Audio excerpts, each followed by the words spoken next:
မင်္ဂလာပါဒီချေကေစင်ဖြစ်ပါတယ်ဒီချေဒီနေ့မှာတော့ GED Science မှာ Life Science အပိုင်းက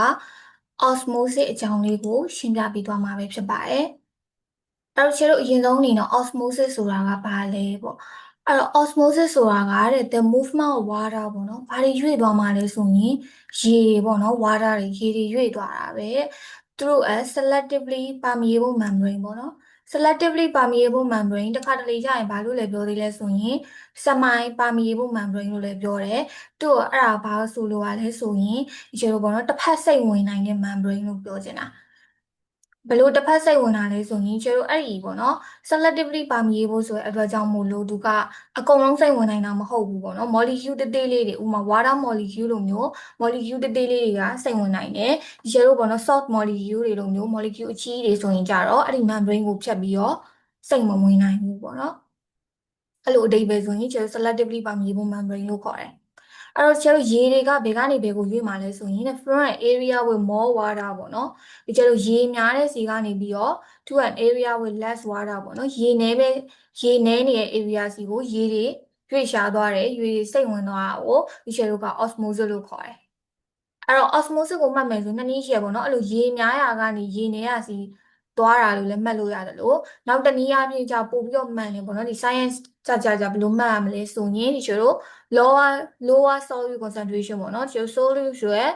ပျော်ဝင်ပစ္စည်းပေါ့နော်ပျော်ဝင်ပစ္စည်းပမာဏနည်းတဲ့စီကနေပြီးတော့ပျော်ဝင်ပစ္စည်းများတဲ့စီကိုရေတွေစိတ်ဝင်သွားတာကိုလည်းဒီကျတို့က osmosis ဆိုပြီးတော့ခေါ်တယ်အဲ့တော့ကျတို့ဒီတိုင်းစာနဲ့ပြောနေမြင်မှာမဟုတ်ဘူးပေါ့နော်အဲ့တော့ပုံလေးနဲ့ဥပမာကြည့်မယ်ပေါ့ဒီကျတို့ဒီအလေအကောင်ဘာလဲဆိုရင်ဒီမှာပေါ့နော်ခုနကရှင်းပြောရဲ selectively permeable membrane တနည်းအားဖြင့်ဘာလဲ semi permeable membrane ဒီအဲ့ဒီ membrane ကိုဒီကျတို့ကအလယ်မှာထားလိုက်တယ်ပြီးရင်ဒီကျတို့ solution နှစ်ခုရှိမယ်ပေါ့နော်ဒီဘက်မှာကျတော့ဒီ solute concentration နည်းတယ်ပေါ့နော် low concentration ဖြစ်နေမယ်ဒီဘက်မှာကျတော့ higher concentration ပေါ့နော်ဒီမှာကြည့်လိုက်အောင်နဲ့ကျတို့သိရပါတော့ဒီမှာဆိုတာ solute လေးတွေပဲအနီအောင်လေးနဲ့ပြထားတာက solute molecule တွေ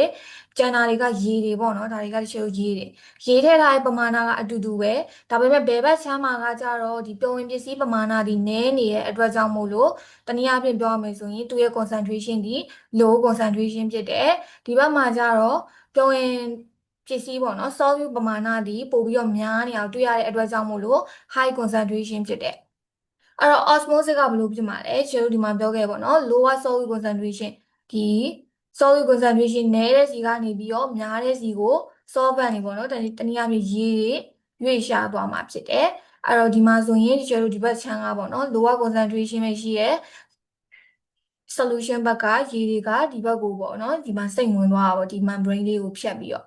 အဲကြမှာသူတို့မှာ equilibrium ဆိုရဲ same concentration ပေါ့နော်ဒီ concentration ချင်းတူသွားပြီဟုတ်ပြီပြီးရင်နောက်တော့ပေါ့နော်ဒီကျတော့ osmosis မှာဆိုရင်ဒီ solution type ပေါ့နော် solution အမျိုးအစား၃မျိုးရှိရယ် hypotonic ရယ် hypertonic ရယ် isotonic ရယ်ဆိုပြီးတော့၃မျိုးရှိရယ်အဲ့တော့ hypotonic ကကြတော့ဘာလဲဆိုရင်ဒီကျတော့အပြင်ဘက်မှာပေါ့နော် solution ရဲ့အပြင်ဘက်မှာရေတွေများနေတယ်အဲ့အတွက်ကြောင့်မို့လို့အဲ့ဒီရေတွေဒီရှယ်တို့ရဲ့မှာဘယ်ထဲကိုဝင်လာမလဲဆိုရင် cell ကိုဝင်လာမယ်ပေါ့ဥပမာဒီရှယ်တို့ကပေါ့နော် cell လေးတစ်ခုကိုဒီတွားပြီးတော့ဗောနော်စိန်ထားလိုက်တယ်ထားပါတော့ solution တစ်ခုရဲ့မှာအဲ့မှာဆိုရင်အပြင်ဘက်မှာရှိတဲ့ရေတွေကဆဲထဲမှာရှိတဲ့ရေထပ်ပေါ့နော်ပိုများနေတဲ့အတွက်ကြောင့်မို့လို့ဒီ shell ရဲ့မှာ cell ကိုအဲ့ဒီရေတွေဒီဝင်လာမယ်အဲ့တော့ cell လေးကဘယ်လိုဖြစ်သွားမလဲဆိုရင်ဖောင်းလာမယ်ပေါ့နော်ရေတွေဝင်လာတဲ့အတွက်ကြောင့်မို့ဖောင်းလာမယ်ရှယ်ပုံလေးပြမယ်ဒီမှာပေါ့နော်ကျတို့ hypotonic solution မှာဆိုဥမာကျတို့ red blood cell လေးပေါ့နော်ဒီမှာဆိုရင်သွေးနီဦးလေးတွေကိုပြထားတယ်အဲ့မှာဆိုရင်ကျတို့ hypotonic solution နဲ့ထည့်လိုက်မယ်ဆိုရင် cell ကိုရေတွေဝင်လာမှာဖြစ်တဲ့အတွက်ကြောင့်မို့လို့ဒီကျတို့ရဲ့ cell ဒီ swell ဆိုတာဒီဖောင်းလာမယ်ပေါ့နော်နောက်ဆုံးမှဒီလို bulb ဆိုပြီးတော့ဒီအဖောင်းလုံးပြီးတော့ပေါ့နော်ပေါက်ကွဲသွားတာမျိုးကြီးကွဲထွက်သွားတာမျိုးကြီးဖြစ်နိုင်တယ်ပေါ့ဥမာဒါကကြတော့ plant cell ပေါ့နော် plant cell ဆိုရင်ကြတော့ဘယ်လိုပြောရမလဲဆိုရင်တင်းတင်းလေးပေါ့နော်တင်းလာမယ်ပေါ့ပို့ပြီးတော့အထဲကိုရည်တွေဝင်လာတဲ့အတွက်ကြောင့်မို့လို့ဒါပေမဲ့ plus တွေကကြတော့ cell wall ရှိတဲ့အတွက်ကြောင့်မို့လို့ပေါ့နော်ကျတို့ animal cells တွေလိုမျိုးဒီလိုမျိုးပေါ့နော်ဖောင်းပြီးကိုယ်ရထွက်သွားတာမျိုးတော့ရှားတယ်ပေါ့နော်သူကအဲ့လိုမျိုးဖောင်းလာပြောရမယ်ဆိုအဲ့ cell wall ကြီးကသူတို့တော့ပေါ့နော်ဒီကာကွယ်ပေးထားတယ်လို့ support လုပ်ပေးထားတယ်လို့ဖြစ်နေတဲ့အတွက်ကြောင့်မို့လို့သူကကြတော့လူမျိုးကြီးပေါ့နော်ဒီဖောင်းလာတာပဲရှိတယ်အဲ့တော့နောက်တစ်မျိုးကကျတော့ hypertonic solution hypertonic solution ဆိုတာကကြတော့ဒီကျတို့အပြင်မှာပေါ့နော်ပြင်ပမှာ solute တွေကများနေတာပေါ့နော် solute များရဲဆိုတော့တနည်းအားဖြင့်ဗာနဲနေရလဲဆိုရေနဲနေတာအဲ့အတွက်ကြောင့်မို့ဒီကျတို့ cell ဆဲမှာရှိတဲ့ရေတွေဒီအပြင်ဘက်ကိုထွက်သွားမယ်ပေါ့နော် water leak cell ဒီကျတို့ cell ရဲ့ရေတွေဒီအပြင်ဘက်ကိုထွက်သွားမယ်အဲ့ဒါကဒီမှာပေါ့နော် hypertonic solution အဲ့ကမှာကျတော့ခြေတို့ cell ဆေးကရေတွေဒီအပြင်ကိုထွက်သွားမှာဖြစ်တဲ့အတွက်ကြောင့်မလို့ခြေတို့ရဲ့မှာ cell ဆေးဒီဘယ်လိုဖြစ်သွားမလဲကျုံသွားမယ်ပေါ့နော်ဒီမှာရွှေဘော်ဆိုတာကခြေတို့ဒီလိုကျုံသွားတာကိုပြောတာအဲဒီမှာ plant cell ဆိုလည်းအဲ့လိုပဲပေါ့နော်ကျုံသွားလိုက်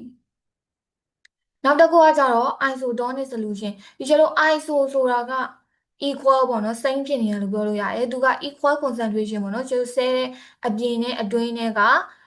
concentration ချင်းတူနေတယ်အဲ့ဒါကြောင့်မို့လို့ no net movement ပေါ့နော်ကျတော့ရွေ့အဲ့လိုမျိုးရေရွေ့လျားသွားတာမျိုးမရှိဘူးပေါ့ဒီမှာအဲ့ဒါကဒီ share မှာဒီမှာ normal cell လေးပေါ့နော် normal cell လေး share ခန္ဓာကိုယ်ထဲမှာရှိနေတဲ့ဒီပေါ့နော် red blood cells တွေအားဆိုရင် isotonic solution ထဲမှာရှိနေတယ်လို့ပြောလို့ရတယ်ပေါ့နော် isotonic solution ဖြစ်နေမှသာလျှင်ဒီကျယ်တို့ရဲ့မှာဒီ cell ဆေးတွေဒီပုံမှန်အတိုင်းပေါ့နော် normal cell ဆေးတွေဖြစ်နေမှာမဟုတ်ဘူးဆိုရင်ဒီ hypotonic တို့ hypertonic တို့ဖြစ်နေမယ်ဆိုရင်ဒီကျယ်တို့ကဒီပေါ့နော် cell ဆေးတွေဒီလိုမျိုးဖြစ်သွားနိုင်တယ်ပေါ့နော်အနေရှိရဲ့ဒီမှာ plant cell ဆေးဆိုလဲ isotonic solution မှာဆိုရင်တော့သူ့ဟာသူပေါ့နော်ပုံမှန် cell အရွယ်အစားပုံစံလေးတိုင်းပဲရှိနေတယ်အဲ့တော့သိရမှာက hypotonic ဆိုရင်အပြင်မှာရေတွေပိုများတယ်ရေတွေကဆဲထဲကိုဝင်လာတယ်ဒီလိုမျိုးဖောင်းကားသွားမယ် hypertonic ဆိုရင်ကြတော့အပြင်မှာ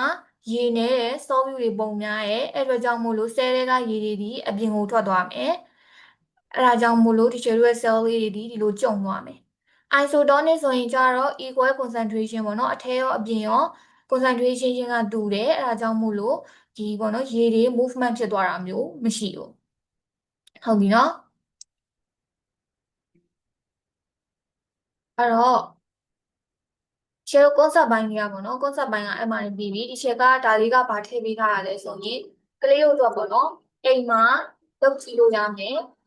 experiment ပုံစံမျိုးပေါ့နော် test လေးတစ်ခုပေါ့နော်ထည့်ပေးတာ။ဘာလဲလဲဆိုရင် potatoes street test ပေါ့နော်ဒီရှယ်ကိုယ်တိုင်လည်းဒါလေးလုပ်ခဲ့ပွဲပေါ့နော်။အဲဒါကြောင့်မလို့ထည့်ပေးတာ။အဲဒီရှယ်တို့အနေနဲ့ဘာလုပ်ရမလဲဆိုရင်အဆင့်တစ်အနေနဲ့ကဒီပေါ့နော် cut for equal size potatoes ပေါ့နော်။ရှယ်တို့ဒီအရွယ်အစားတူညီရဲ့ပေါ့နော်ဒီ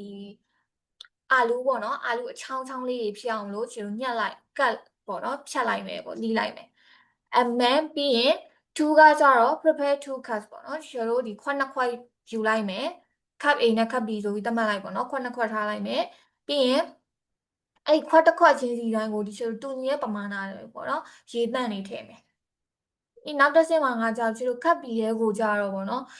်ဒီတကြားပေါ့နော်တကြားကို10စွန်းလောက်ဒီမှာဆိုတော့7ပေါ့နော်9စွန်းလောက်ထည့်မယ်ပေါ့ဒါကတော့ကိုထည့်ခြင်းတဲ့ပမာဏပုံမူတည်ရပေါ့နော်များများထည့်လေးမြန်မြန်တိတာလေးလို့တော့ပြောလို့ရတယ်ပေါ့နော်အဲ့တော့ဒီ9စွန်းပြည့်ပြည့်9စွန်းပြည့်ပြည့်အဆင်ပြေတဲ့လောက်ထည့်လိုက်မယ်ပြီးရင်အဲ့ဒီစားတွေပေါ့နော်လုံးဝရေထဲမှာပျော်ဝင်သွားတဲ့အထိဒီခြေတို့အနေနဲ့မွေပေးရမယ်ပြီးနံပါတ်5အချက်ကကြတော့ဒီခြေတို့တွေဒီ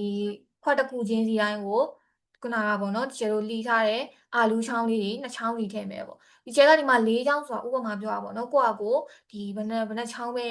ဖြတ်ပေါ့နော်အတူတူပဲပေါ့နှစ်ချောင်းမကလို့ဒီ၃ချောင်းစီထည့်ခြင်းနဲ့ဆိုလဲရတယ်အဲ့တော့ဒီမှာတော့ခြေနှစ်ချောင်းစီထည့်မယ်ပေါ့နော် and leave them for 1 hour ပြီးရင်တို့ကိုတနာရီပေါ့နော်အဲ့ဒီခွက်ထဲကိုထည့်ထားလိုက်မယ်တနာရီကြာပြီးတဲ့အခါမှာဒီခြေတို့ကဘာလုပ်မလဲအဲ့ခွက်နှစ်ခွက်လုံးစီကနေပြီးတော့မှခုနအာလူးချောင်းလေးတွေကိုပြန်ဆယ်လိုက်ပေါ့နော်ပြန်ဆယ်ပြီးတော့ဘယ်လိုမျိုး changes တွေဖြစ်သွားလဲပြောင်းလဲသွားလဲဆိုတာကိုဒီချေတို့တွေကြည့်လို့ရတယ်အဲ့တော့ဒါကိုယ်တိုင်လုပ်ကြည့်ရင်တော့တေချာလေးသိနိုင်မယ်ပေါ့နော်ကိုယ်တိုင်လုပ်မကြည့်ချင်ဘူးအာလူးသိမရှိဘူးဆိုတဲ့သူတွေအတွက်လည်းဒီချေပြောပြမယ်ပေါ့နော်ဘယ်လိုဖြစ်သွားမလဲဆိုရင်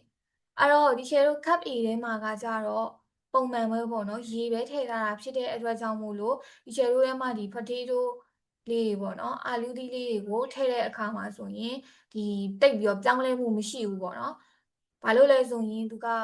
နည်းနည်းတော့ပြောင်းလဲမှုရှိရပေါ့နော်ဒီအာလူးချောင်းလေးကိုရေတွေကဝင်သွားမှာဘာလို့လဲဆိုအပြင်မှာကပေါ့နော်ခြေတို့ကခွက်ထဲကိုရေတွေထည့်ထားဖြစ်တဲ့အတွက်ကြောင့်တေချာပေါက်ဆဲထဲမှာရှိတဲ့ရေထက်တော့ပိုပြီးတော့များနေမှာပဲအဲ့တော့ဒီ potato stick လေးတွေကိုရေတွေကစိတ်ဝင်သွားလိမ့်မယ် osmosis နည်းอ่ะအဲအကြောင်းမို့လို့ခြေတို့အဲ့ဒီခွက်ထဲမှာပေါ့နော် cup A ထဲမှာထည့်ထားတဲ့အာလူးချောင်းလေးတွေကကြတော့တောင့်တောင့်တင်းတင်းလေးဖြစ်နေလိမ့်မယ်ခပ်ပြီးမှာကကြတော့ဒီချယ်တို့ကစားပေါ့နော်စားတွေထည့်လိုက်တဲ့အတွက်ကြောင့်မို့လို့ပြောရမယ်ဆိုရင်သူထဲမှာကရေထက်ပေါ့နော်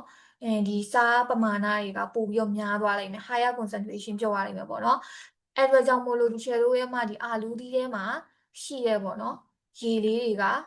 အပြင်ကိုပေါ့နော် cell တွေကနေအဲ့အာလူးသီး cell တွေကနေပြီးတော့အပြင်ကိုထွက်သွားမှာအဲ့ဒါကြောင့်မို့လို့ share တို့အဲ့ဒီအာလူးသီးလေးကိုဆယ်လိုက်တဲ့အခါမှာဆိုရင်အဲ့ဒီအာလူးချောင်းလေးတွေကဒီပေါ့နော်ပျော့